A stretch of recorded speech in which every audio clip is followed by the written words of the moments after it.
Yeah, and welcome to the most hardcore drift event of the year.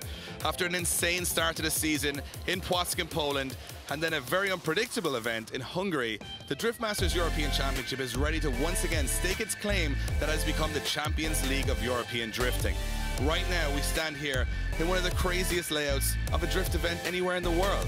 But before we send cars to it, why don't we give you a little sneak peek behind the scenes of what makes this place just that little bit insane.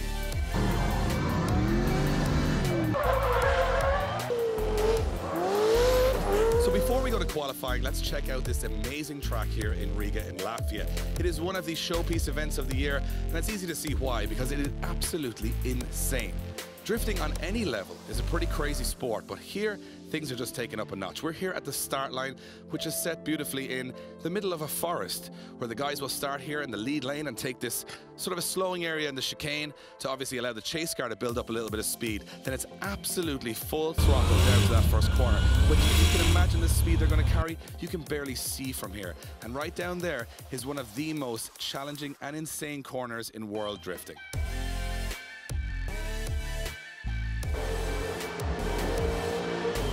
So I'm here at the initiation point, or the point where the cars start to break rear wheel traction.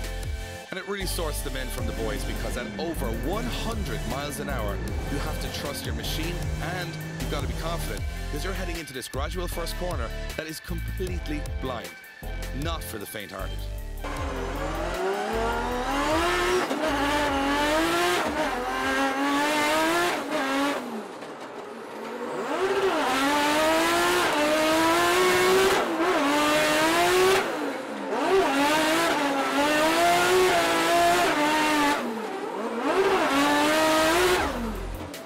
This first corner on this Riga circuit is all about threading the needle at full maximum attack.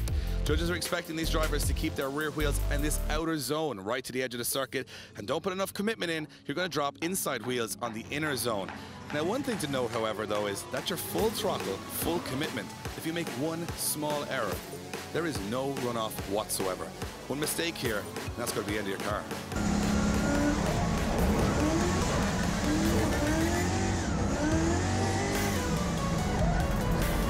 So after a full throttle first corner, well, it's pretty much the same story as you come into the second. You stay, if you're on the correct line, on full maximum throttle into our next transition.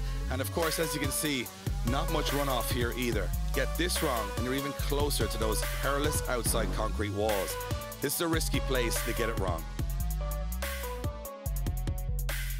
After that first transition and our second outer zone, well, it's an interesting one.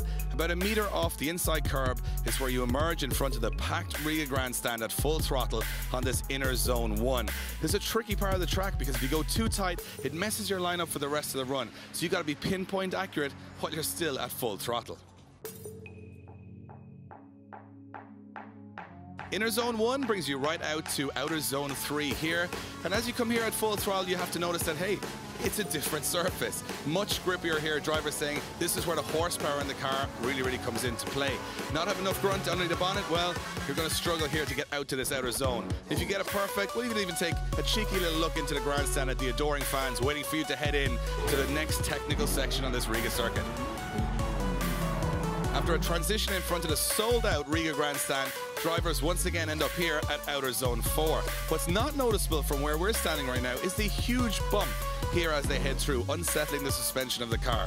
And remember, we talked about initiating at full throttle. Well, guess what? All the way to here, you're still on full throttle. There is no other circuit in the world where you're on throttle for that length of time. It's going to be pretty tough on engines, and it's going to be tough on concentration levels too.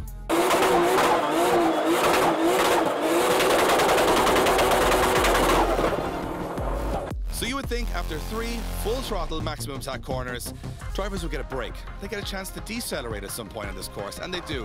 Of course, this being the Champions League of drifting, and 20 nations competing for that prize, the deceleration zone is just as scary, because when you decelerate from all of that speed you've built up, it's towards an immovable concrete wall. And as you can see, plenty of drivers already getting up close and personal. This is one of the most technical parts of the track that's certainly going to challenge our drivers throughout the weekend.